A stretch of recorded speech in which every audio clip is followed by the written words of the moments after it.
Good morning to all.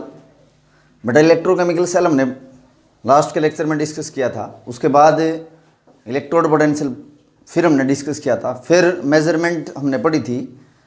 किसी भी electrode जो है उसकी आप मेजरमेंट कैसे करोगे उसके पोटेंशियल का। तो उसके बाद नेक्स्ट टॉपिक है आपका कंसंट्रेशन सेल। देखो जैसे इसके नाम से ही पता लग रहा है, कंसंट्रेशन सेल ऐसे सेल होते हैं जिसमें जो इलेक्ट्रोड होगी वो तो बनी होगी सेम मटेरियल की, और इलेक्ट्रोलाइट भी उसके अंदर क्या होगा, सेम होगा, बट उसमें कंसंट्रेशन अलग होगी। तो कंसंट्रेशन सेल कौन से यार? दो cells in which electrode is made up of same material but concentration of electrolyte is different. Electrode same material की होगी, इलेक्ट्रोलाइट सेम होगा, बट इलेक्ट्रोलाइट की कंसंट्रेशन अलग अलग हो जाएगी। ऐसे जो सेल होते हैं वो कंसंट्रेशन सेल है। तो डिफाइन कर सकते हो, आर दो cells in which electrode and the electrolyte are same but only the concentration of electrolyte is different.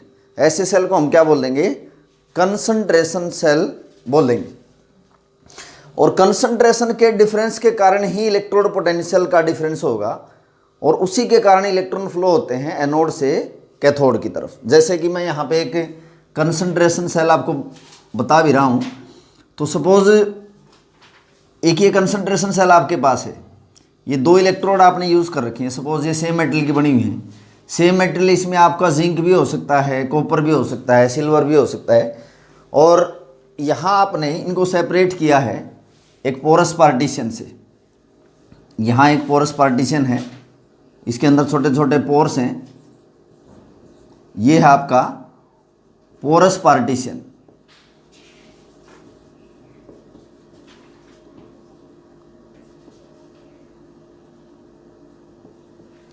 Porous partition है, इसमें पोर्स हैं, इलेक्ट्रोलाइट मूव कर सकता है एक साइड से दूसरी साइड, और मेटल की वायर और वोल्ट मीटर के थ्रू आपने इसको जोड़ रखा है। ये है वोल्ट मीटर।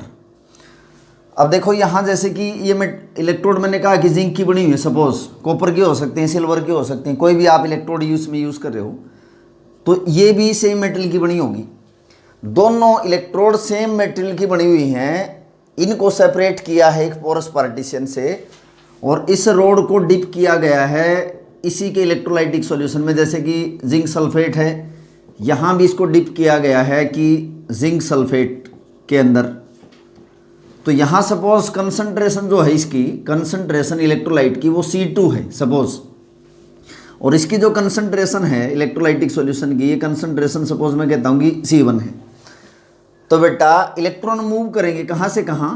ये एनोड है और ये इलेक्ट्रोड है कैथोड। आप देखोगे this is anode and this is cathode. Electron जो इलेक्ट्रोकेमिकल सेल आप पढ़ के आए हो कि एनोड से कैथोड की तरफ इलेक्ट्रॉन मूव करते हैं, और कन्वेंशनल करंट अपोजिट डायरेक्शन में मूव करेगा। तो यहाँ पे देखो इलेक्ट्रोड सेम मेटल की बनी हुई है, इलेक्ट्रोलाइट सेम है, बट डिफरेंस है तो सिर्फ कंसंट्रेशन में है। इसकी कंसंट्रेशन C2 है और इसकी कंसंट्रेशन C1 है। और मैं कहता हूँ कि अगर C2 C1 से ज़्यादा है, C2 अगर C1 से ज़्यादा है, तब इलेक्ट्रॉन एनोड से कैथोड की तरफ मूव करेंगे, क्योंकि जहाँ कंसंट्रेशन ज़्यादा होगी ना, जहाँ आयंस की कंसंट्रेशन ज़्यादा होगी, उसका रिडक्शन पोटेंशियल ज़्यादा होगा। किससे? जिस तरफ कंसंट्रेशन कम हो जाएगी। तो दो इलेक्ट्रोलाइटिक सॉल्यूशन है आपके पास, जिसकी इलेक्ट्रोलाइट सॉल्यूशन की कंसंट्रेशन ज़्यादा होगी वो कैथोड बनेगा, और जिसकी आयंस की कंसंट्रेशन कम होगी वो एनोड होगा। क्योंकि आपको लास्ट के लेक्चर में बताया गया है कि इलेक्ट्रोड जो पोटेंशियल होती है किसी भी इलेक्ट्रोड की, वो आयंस की कंसंट्रेशन पर डिपेंड करती है। मतलब ज़्यादा कंसंट्रेशन है तो ज़्यादा रिडक्शन पोटेंशियल रहेगा अगर आपके पास सेम नेचर ऑफ इलेक्ट्रोलाइट है।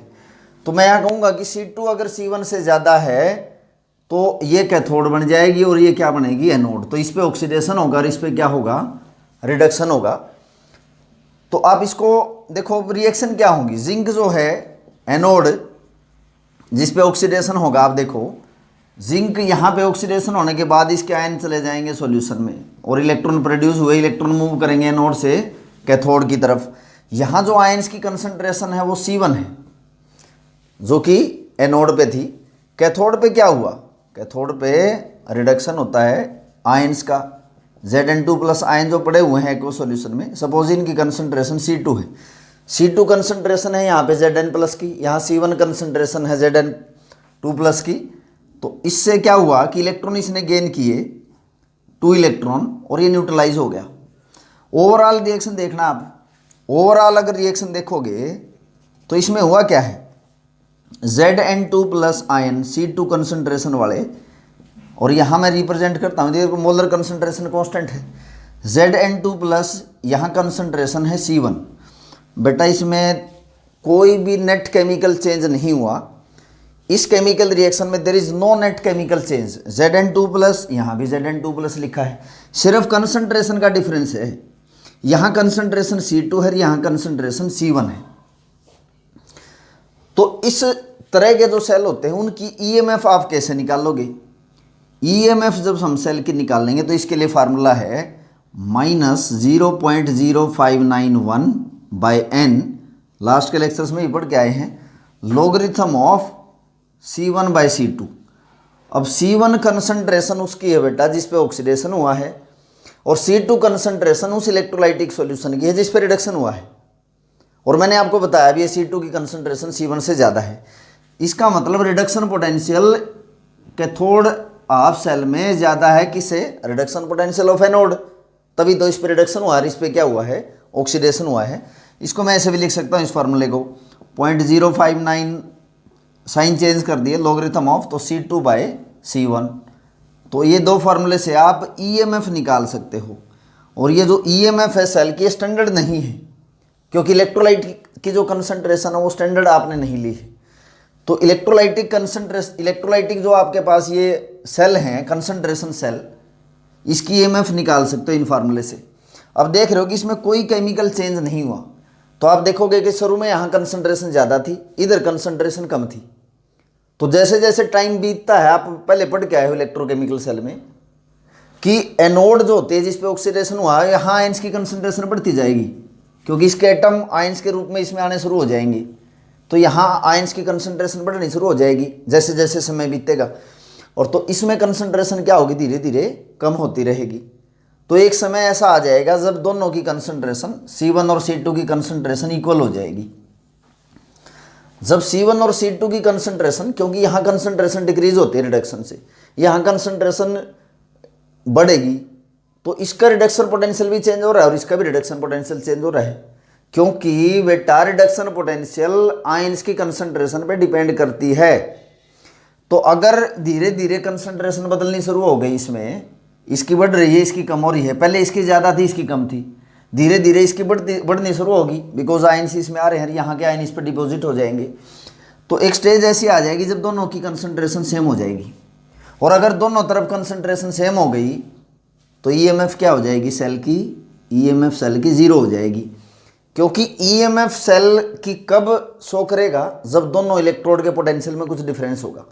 अब आयंस की कंसंट्रेशन अगर सेम हो गई तो इलेक्ट्रोड पोटेंशियल इक्वल हो जाएगा, सेम हो जाएगा, उस दौरान सेल की ईएमएफ क्या हो जाएगी, 0 हो जाएगी। तो ये है हमारा टॉपिक कंसंट्रेशन सेल। एक बार दोबारा देख लो, ऐसे सेल होते हैं जिसमें इलेक्ट्रोड सेम मेटल की बनी होगी, इलेक्ट्रोलाइट सेम होगा, बट इसमें इलेक्ट्रोलाइट की कंसंट्रेशन अलग होगी। ऐसे सेल को हम क्या बोल लेंगे, कंसंट्रेशन सेल बोल लेंगे। कंसंट्रेशन डिफरेंस के कारण ही इलेक्ट्रॉन फ्लो होंगे, समय के साथ धीरे धीरे कंसंट्रेशन चेंज होगी, ऑक्सीडेशन आपकी और रिडक्शन आपकी भी, और एक समय आ जाएगा जब कंसंट्रेशन सेम हो जाएंगी तो उस दौरान सेल की ईएमएफ क्या हो जाएगी, 0 हो जाएगी। तो किन्हीं अलग अलग कंसंट्रेशन पे आप ईएमएफ निकाल सकते हो सेल की। तो this is our topic on concentration cell.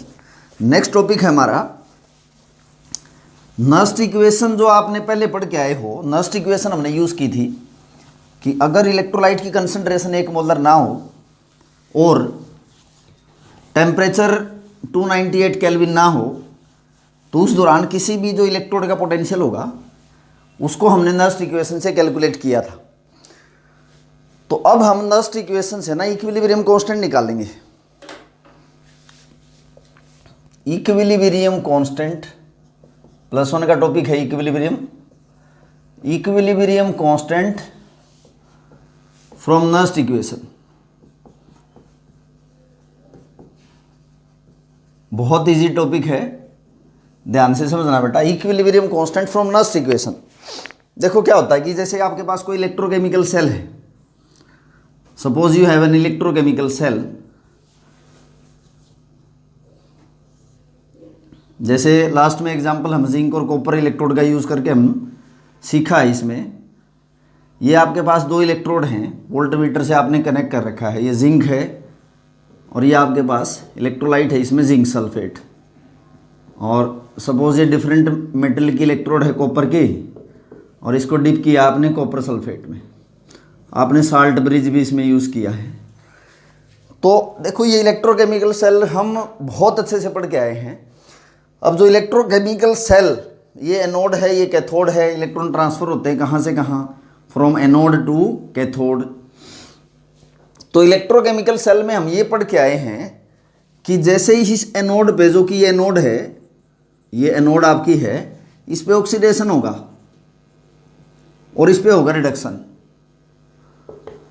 तो ऑक्सीडेशन से क्या होगा कि देखो सपोज यहाँ पे दोनों इलेक्ट्रोलाइट ना एक एक मोलर कंसंट्रेशन आपने ली है, सेम कंसंट्रेशन के, तो इसमें क्या होगा बेटा कि इलेक्ट्रॉन फ्लो होते हैं एनोड से कैथोड की तरफ, और जो करंट होता है वो कैथोड से एनोड की तरफ फ्लो होगा।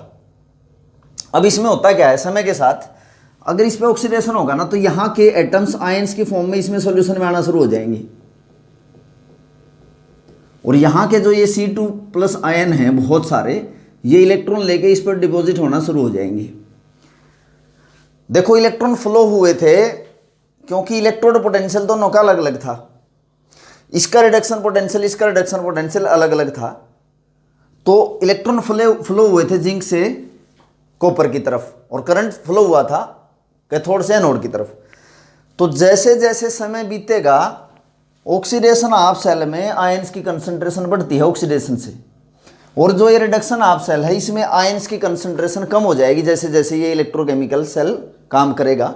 यहाँ आयंस की कंसंट्रेशन कम होनी शुरू हो जाएगी क्योंकि यहाँ के आयन इलेक्ट्रॉन लेके इस पर डिपॉजिट हो जाएंगे। तो इसमें जो आयंस होंगे उनकी कंसंट्रेशन डिक्रीज होती है टाइम के साथ, और ऑक्सीडेशन ऑफ सेल में टाइम के साथ आयंस की कंसंट्रेशन बढ़ती है। यानी कि मैं ये कहूँगा कि ऑक्सीडेशन जो हाफ सेल है, ऑक्सीडेशन हाफ सेल जैसे जैसे टाइम बीतेगा तो आयंस की जो कंसंट्रेशन है ना वो इंक्रीज होगी बेटा, आयंस की कंसंट्रेशन इंक्रीज होगी। और जो रिडक्शन हाफ सेल है, रिडक्शन हाफ सेल है, यहां आयंस की कंसंट्रेशन डिक्रीज होगी। शुरू में आपने सेम कंसंट्रेशन ली थी, तो जैसे जैसे टाइम बीता यहां कंसंट्रेशन बढ़नी शुरू होगी और यहां कंसंट्रेशन डिक्रीज होनी शुरू होगी। और देखो इलेक्ट्रोड पोटेंशियल, इन दोनों के डिफरेंस के कारण ही इलेक्ट्रॉन या करंट फ्लो होता था। तो जैसे जैसे समय बीतेगा इसमें आयंस की कंसंट्रेशन बढ़ेगी, इसमें आयंस की कंसंट्रेशन कम होगी, और आयंस की कंसंट्रेशन पे इलेक्ट्रोड पोटेंशियल डिपेंड करता है। तो अगर दोनों हाफ सेल में आयंस की कंसंट्रेशन चेंज हो रही है जैसे जैसे टाइम पास होता है, तो इनका इलेक्ट्रोड पोटेंशियल बदलेगा। इसका मतलब इनका इलेक्ट्रोड पोटेंशियल चेंज होता रहेगा, और एक स्टेज ऐसी हो जाएगी कि जब इक्विलिब्रियम आ जाएगा, एक ऐसा इक्विलिब्रियम जिस पे सेल की ईएमएफ 0 हो जाएगी, इन दोनों का इलेक्ट्रोड पोटेंशियल सेम हो जाएगा। ये रिडक्शन पोटेंशियल हम कह सकते हैं, क्योंकि इसका इलेक्ट्रोड पोटेंशियल बढ़ता जा रहा है समय के साथ, इसका समय के साथ कम होता जा रहा है। पहले इसका इलेक्ट्रोड पोटेंशियल जो कैथोड थी ज़्यादा था, किससे, एनोड से, जिस पे ऑक्सीडेशन होता है। बट जैसे जैसे टाइम बीतता है ऑक्सीडेशन ऑफ सेल का रिडक्शन पोटेंशियल बढ़ना शुरू हो जाएगा और इसका समय के साथ कम होना शुरू हो जाएगा। तो एक टाइम ऐसा आ जाएगा, इन यहाँ आयंस की कंसंट्रेशन ऐसी बन जाएगी जब इन दोनों का इलेक्ट्रोड पोटेंशियल सेम हो जाएगा, उस दौरान इस सेल की ईएमएफ जो इलेक्ट्रोकेमिकल सेल है वो 0 हो जाएगी। यानी कि अगर जैसे जैसे टाइम बीतता है तो रिडक्शन पोटेंशियल बदलेगा।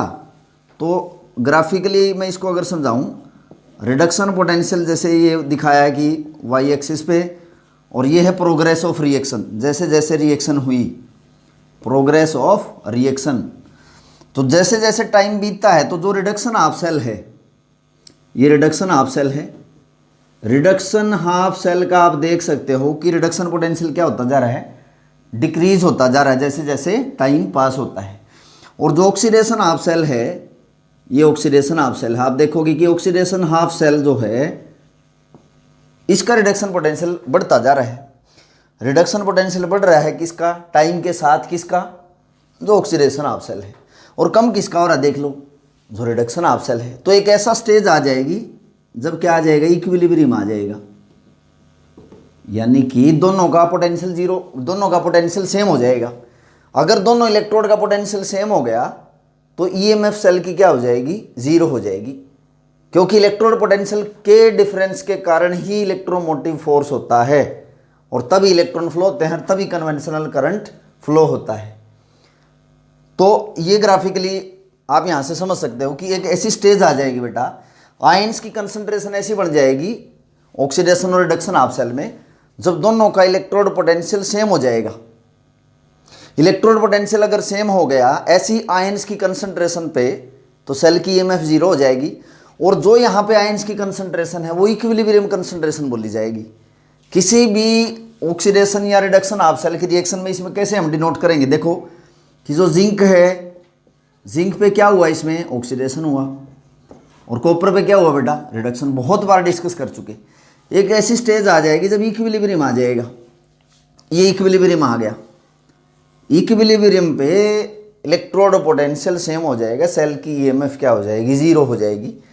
तो इक्विलिब्रियम कांस्टेंट कैसे डिनोट करते हैं हम, molar concentration of product bye molar concentration of reactant, और सिर्फ आयंस को शो कर रहे हैं हम।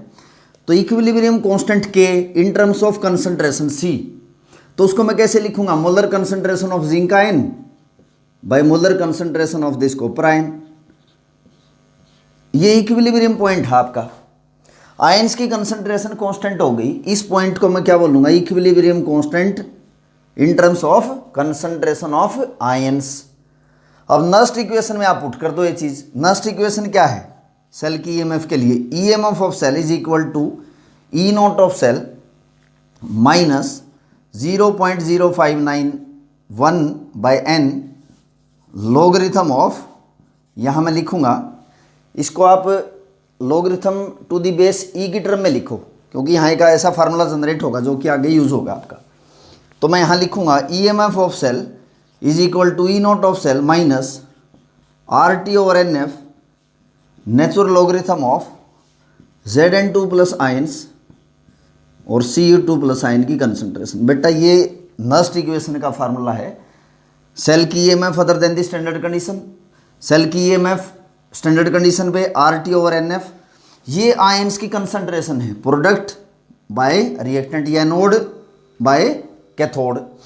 तो जब इक्विलिब्रियम आ गया, जब एनोड और कैथोड का रिडक्शन पोटेंशियल सेम हो गया, तो इसकी कंसंट्रेशन को मैं क्या लिखूंगा, Kc की टर्म में लिखूंगा। तो बेटा इसकी जगह हम क्या लिख सकते हैं, इसकी जगह हम वैल्यू पुट करेंगे क्या, Kc, क्योंकि लिखा देखो Kc क्या है, Kc इज इक्विलिब्रियम कांस्टेंट। जब इसकी और इसकी आयंस की कंसंट्रेशन क्या हो जाएगी, कांस्टेंट हो जाएगी, एक ऐसी स्टेज आ गई, तो मैं इसको लिखूंगा E is equal to E naught minus RT over NF natural logarithm of Kc। Kc क्या है यहाँ पे, इक्विलिब्रियम कांस्टेंट, C क्या है, कंसंट्रेशन की टर्म में। देखो आगे,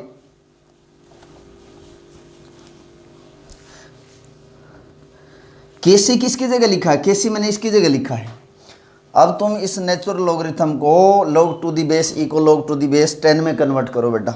तो किस फैक्टर से मल्टीप्लाई करेंगे, log to the base e को log टू दी बेस 10 में कन्वर्ट करेंगे, तो इस फैक्टर से मल्टीप्लाई करेंगे। तो आप मल्टीप्लाई कर दो यहाँ पे, e is equal to minus 2.303, R की वैल्यू पुट करो 8.314, टेम्परेचर कितना 298 केल्विन, एक फैराडे की value n into 96550 logarithm of Kc। ये चेंज किया है इसको, log to the base e natural logarithm को log टू दी बेस 10 में कन्वर्ट किया, तो इस फैक्टर से मल्टीप्लाई किया बेटा। तो क्या आ गया यहाँ पे, आप देखोगे E is equal to E naught minus, ये फार्मूला था बेटा आपका। तो इस सब को जब तुम सोल्व करोगे, पहले भी करके आए हैं, कोई नई चीज़ नहीं है, E naught minus 0.0591 by n logarithm of Kc, ये फार्मूला बन गया आपका। इस फार्मूले में आप देखोगे, सॉरी देखो एक चीज़ और यहाँ पे चेंज करना आपको, जब इक्विलिब्रियम आ गया तो सेल की ईएमएफ क्या हो जाएगी बेटा, जीरो हो जाएगी। तो यहाँ पे आप इसको क्या पुट करोगे, जीरो पुट करोगे। यहाँ भी आप इसको जीरो पुट करोगे, क्योंकि आपको पहले बताया है जब रिडक्शन पोटेंशियल सेम हो जाएगा तो सेल की ईएमएफ क्या हो जाएगी, जीरो हो जाएगी। तो यहाँ से अब अगर आपको सेल की ईएमएफ निकालनी है, स्टैंडर्ड ईएमएफ, तो क्या हो जाएगा 0.0591 by n logarithm of Kc। ये चेंज करना आपको। यहाँ पे ईएमएफ क्या पुट करनी है, जीरो पुट करनी है। कब, जब इक्विलिब्रियम आ जाएगा। तो ये फार्मूला हमारा बन गया। इसमें आप क्या कर सकते हो कि आप सेल की स्टैंडर्ड ईएमएफ निकाल सकते हो, या आप इक्विलिब्रियम कांस्टेंट निकाल सकते हो अगर सेल का आपको ई नोट पता है। तो by using this formula we can calculate equilibrium constant. अगर आपको सेल की स्टैंडर्ड ईएमएफ पता है, कैसे निकालते हैं, E naught of cathode minus E naught of anode. एक बार दोबारा देखेंगे बेटा, इक्विलिब्रियम कांस्टेंट हम निकाल सकते हैं नस्ट इक्वेशन से। और नस्ट इक्वेशन दोबारा पढ़ के आए, हम पहले ही पढ़ के आए लेक्चर में। कोई भी इलेक्ट्रोकेमिकल सेल जो है आपका, ऑक्सीडेशन ऑफ सेल जो ये है, इसका रिडक्शन पोटेंशियल कम है, इसका ज़्यादा है। तो जैसे जैसे टाइम बीतेगा यहाँ कंसंट्रेशन आयन की बढ़ेगी, इसकी कम हो जाएगी। तो एक टाइम ऐसा आ जाएगा जब दोनों का रिडक्शन पोटेंशियल या इलेक्ट्रोड पोटेंशियल सेम हो जाएगा। उस दौरान जो ये इलेक्ट्रोकेमिकल सेल है, इसकी ईएमएफ क्या हो जाएगी, जीरो हो जाएगी। यही वैल्यू हमें पुट करनी है। जैसे ये इलेक्ट्रोकेमिकल सेल दिखाया मैंने, इस पे रिडक्शन हुआ है, इस पे क्या हुआ है, जिंक पे ऑक्सीडेशन हुआ है। जब इक्विलिब्रियम आ गया तो इसकी और इसकी आयंस की कंसंट्रेशन की जो रेशो है, उसी को हम इक्विलिब्रियम कांस्टेंट बोलते हैं। +1 क्लास में पढ़ के आए। तो जब इक्विलिब्रियम आ गया तो सेल की ईएमएफ को क्या पुट कर दिया मैंने, जीरो पुट कर दिया। और इसकी जगह वैल्यू पुट कर दी मैंने क्या, लॉगरिथम ऑफ Kc। बस यहाँ से रीअरेंज करके हमने इसको निकाल लिया वैल्यू पुट करके। तो ई नोट की क्या वैल्यू आई, 0.059 बाय n। n क्या है, नंबर ऑफ इलेक्ट्रॉन ट्रांसफर। जैसे यहाँ 2 है तो किसी में 1 रहेगा, तो किसी में 6 हो जाएंगे। तो ये हमारा टॉपिक था, इक्विलिब्रियम कांस्टेंट हम निकाल सकते हैं by using Nernst equation. Thank you students.